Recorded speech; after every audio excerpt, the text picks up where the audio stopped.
Why is our president so concerned about what football players is doing when the goddamn world is going in shambles?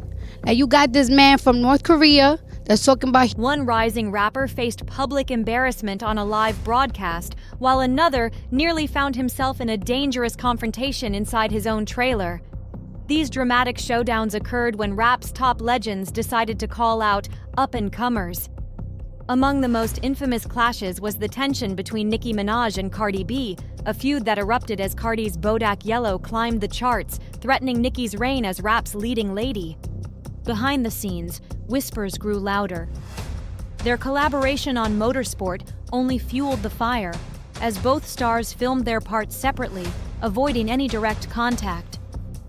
Adding fuel to the flames was Nicki's original verse on the track, where she rapped, "I'm with a couple of bad bitches that'll rip the party. If Cardi the QB, I'm Nick Lombardi." This line was reportedly altered to name Quavo instead, allegedly at the request of Atlantic Records, yet the underlying message remained. There was room for only one queen. Cardi, for her part, did not take kindly to the implications.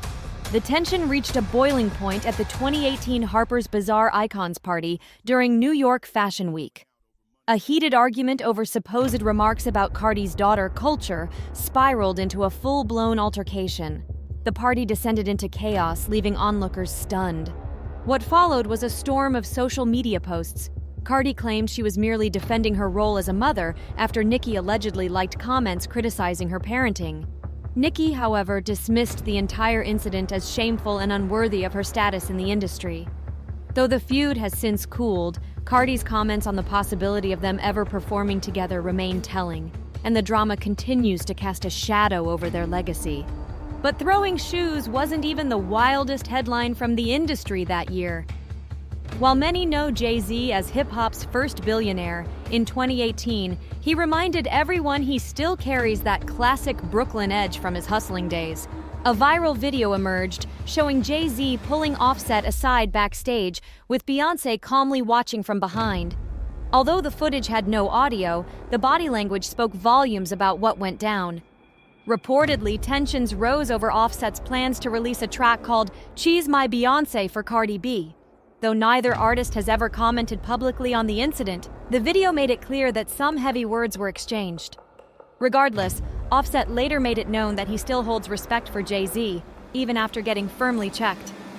Speaking of getting checked, certain clout chasers found out the hard way why testing the OGs is a bad idea. 50 Cent, known for his mix of street smarts and sharp strategies, demonstrated his seasoned wisdom once again. The scene unfolded when SoundCloud rapper NFL Doom decided to push 50's buttons during what should have been a relaxed evening with Nicki Nicole. At first, the confrontation could have ended without much drama, but Doom, clearly desperate for attention, started pressuring 50 to listen to his music, right there in the middle of the moment. Some people just don't know when to stop. Later, Doom made a second attempt, thinking he could catch 50 off guard. Big mistake. He quickly learned why you never underestimate a veteran's patience. And then there was that moment when 50 Cent publicly roasted Nick Cannon's rap career. When asked about Nick's foray into hip-hop, 50 didn't sugarcoat it. He told him, plain and simple, to call it quits. Sometimes it's not about disrespect, but about missing golden opportunities. Some of the most memorable losses in hip-hop happen when an artist doesn't know how to show gratitude or humility. A perfect example? Ola's brush with Gucci Mane in 2019. Gucci, an industry heavyweight with a reputation for helping new talent rise, had been mentoring Ola, gifting him features and giving him that coveted cosign that every budding rapper dreams of. Things took a turn, however, during an Instagram live session. Gucci, ever the professional, was outlining plans to wrap up their collaboration. But instead of responding with the respect and appreciation such a chance warranted, Ola started getting slick with his replies, testing Gucci's patience. Gucci Mane, known for keeping it 100% real, wasn't about to let a newcomer talk reckless. When Ola kept pushing, Gucci reminded him who was really doing who a favor.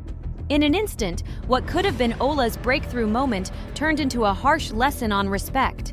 One that shows just how quickly the door can close when you don't honor the OGs who opened it. The incident highlighted a hard truth in hip-hop.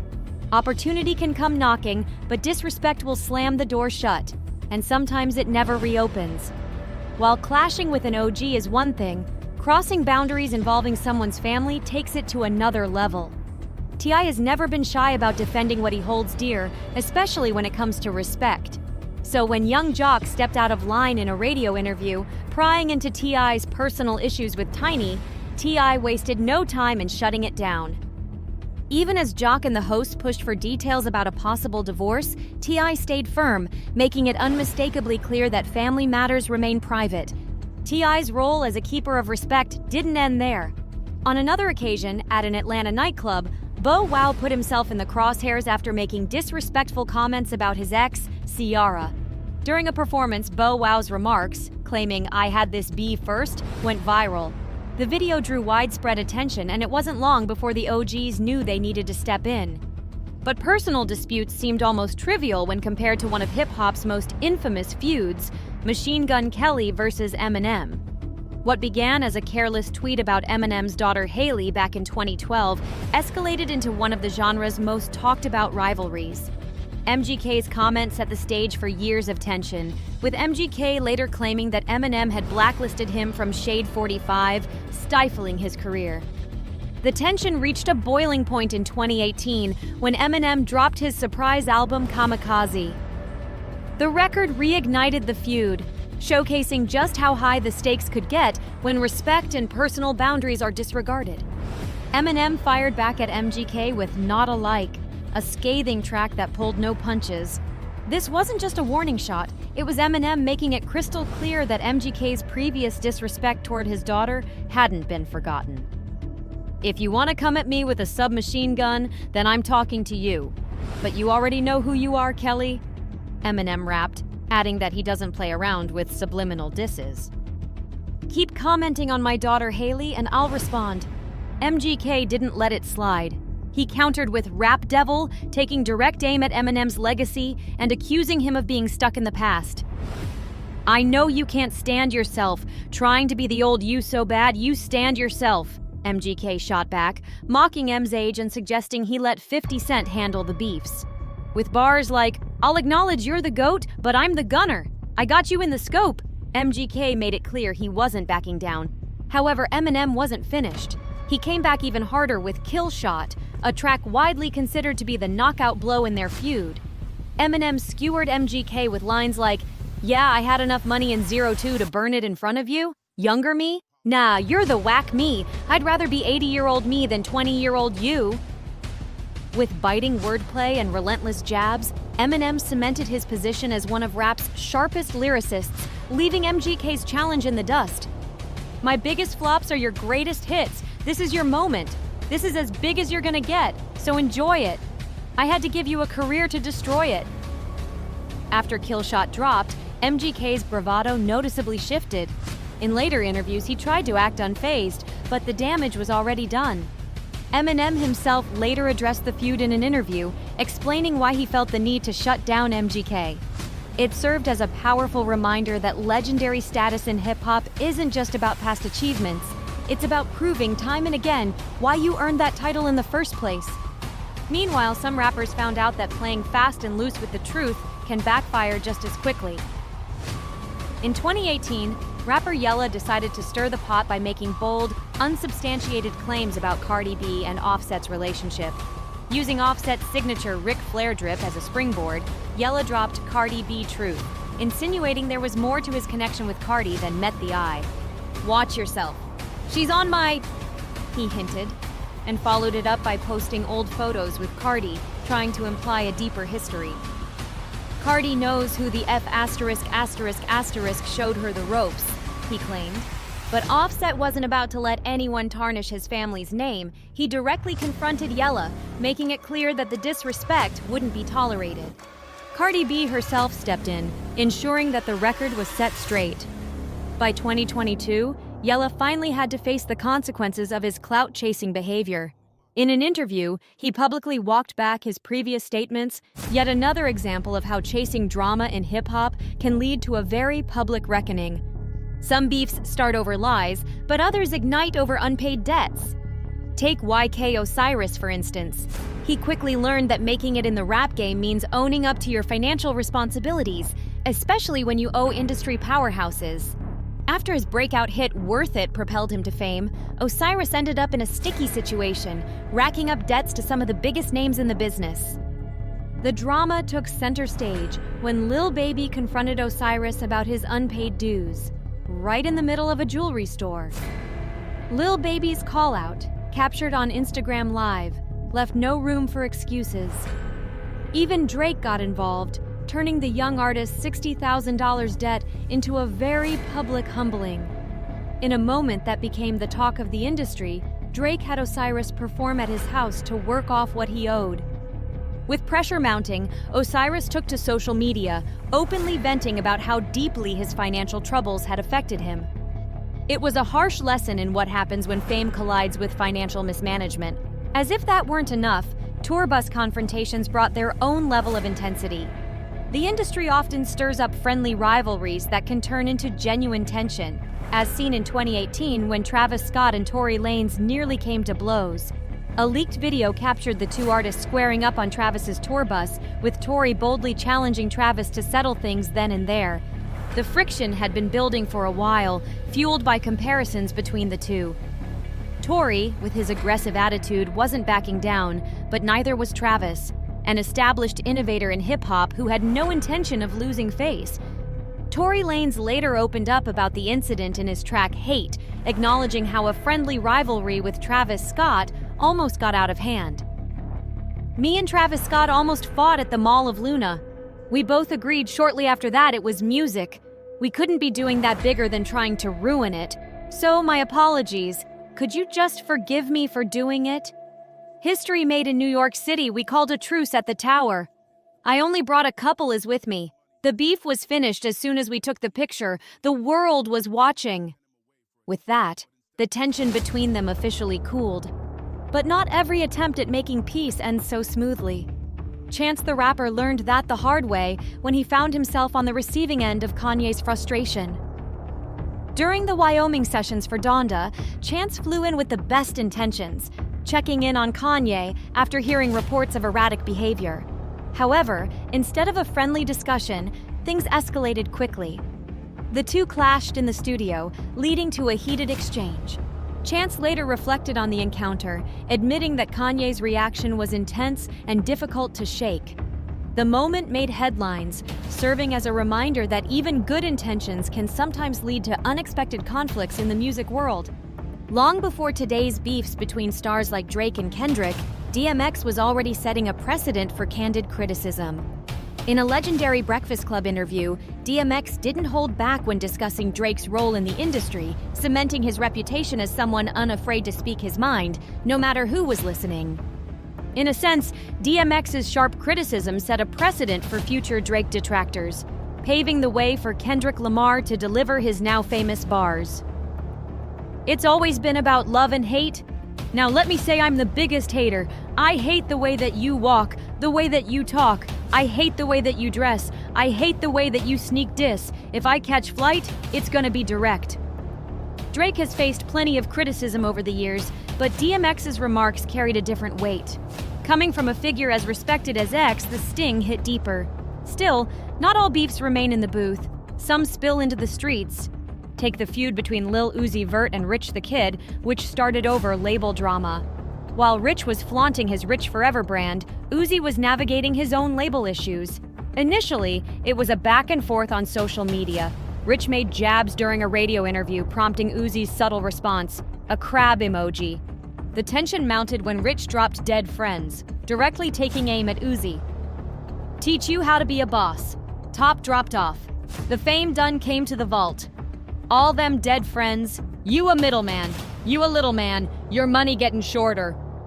Uzi fired back with Rich Forever, a response that didn't hold back. He went straight for Rich's pride, even throwing in a hairline diss. These niggas old, yeah, their hairline's receding. Go get the money, blue checks I'm receiving. Things reached a boiling point at the Roots picnic in Uzi's hometown of Philadelphia. What started as a typical day escalated when Uzi and Rich crossed paths. The drama moved from the stage to the streets, culminating in a Starbucks face-off. It was no longer just about the music, it was personal. The confrontation reached its climax when cameras captured Rich sprinting down the street with Uzi hot on his heels. Afterward, Rich tried to salvage his image with tough talk on social media, but the streets had already passed judgment. The whole ordeal made it clear, despite Uzi's lighthearted public persona, he won't back down when it comes to standing his ground. This incident was more than just a moment of drama. It was a reminder that some artists aren't just about lyrics and beats, they're about action. But while street chases make for shocking viral clips, they pale in comparison to the long history of hip-hop legends exposing the industry's darkest secrets. Take the ongoing controversies surrounding Diddy. For many fans, recent legal troubles may have come as a surprise, but those who followed his career closely saw the red flags early on. Years before the rumors of questionable parties and startling allegations, Diddy was already facing public challenges from some of hip-hop's most revered figures. It began with Tupac in 1994. After being shot 5 times at Quad Studios in New York City, Pac became convinced that Diddy and Biggie were behind the setup. This belief fueled the infamous East Coast-West Coast feud. Once Pac joined Death Row, he unleashed Hit 'Em Up, a diss track that still stands as one of the most vicious in hip-hop history. First off, F*** ya be ***** and the click you claim. West Side when we ride, come equipped with game. You claim to be a player, but I fed your wife. We bust on Bad Boy, an ****, F*** for life. With lines like, Puffy trying to see me, weak hearts I rip, Pac made it clear he had no love for Bad Boy Records. And it didn't stop there. In Against All Odds, Pac kept calling out Diddy, spitting, Puffy, let's be honest, you a punk? Or you would see me with gloves. Over and over, he seized every opportunity to challenge Bad Boy's dominance, cementing himself as a relentless force in the ongoing battle for respect in the rap game. Years later, 50 Cent reignited the fire, picking up where Pac left off and dropping a major bomb in 2006. Who shot Biggie Smalls? If we don't get him, they gonna kill us all. Man, Puffy knows who hit that N**********. Man, that knuck's soft. He scared them boys from the west side. I'll break him off. Dump on his ass so he run to Harlem, shake him off. 50's relentless shots didn't stop there. He took aim at Diddy's infamous parties, quipping, oh, I guess this means I won't be invited to the white parties in the Hamptons. I don't give a F********. I don't want to hang out with your punk ass anyway.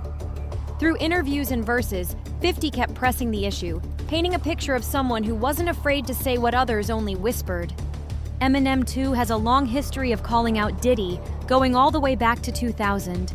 In early tracks, Marshall took his first swipe. Is it because you love me that y'all expect so much of me? You little groupie B**********. Get off me. Go F******** Puffy. He doubled down on I'm back, throwing shade at both Diddy and his then-girlfriend Jennifer Lopez. Cause if I ever stuck it to any singer in showbiz, it'd be Jennifer Lopez. And Puffy, you know this. I'm sorry, Puff, but I don't give a ********. Eminem's shots were never subtle. Over the years, he kept that same intensity, with one of his most controversial lines dropping in 2018's Kill Shot. While the track primarily targeted MGK, M caused a stir with a single line aimed at Diddy. But Kells, the day you put out a hits, the day Diddy admits that he put the hit out that got Pac killed. That line sent shockwaves through the industry, sparking heated debates and ensuring that Eminem's long-running commentary on Diddy would remain a hot topic. Years later, 50 Cent reignited the flames with a 2006 track that picked up right where Pac left off. Who shot Biggie Smalls? If we don't get him, they gonna kill us all. Man, Puffy knows who hit that an ********. Man, that knuck's soft. He scared them boys from the west side. I'll break him off. Dump on his ass so he run to Harlem, shake him off. But 50 wasn't done. He kept the heat coming, turning his sights on Diddy's notorious white parties. Oh, I guess this means I won't be invited to the white parties in the Hamptons. I don't give a F********.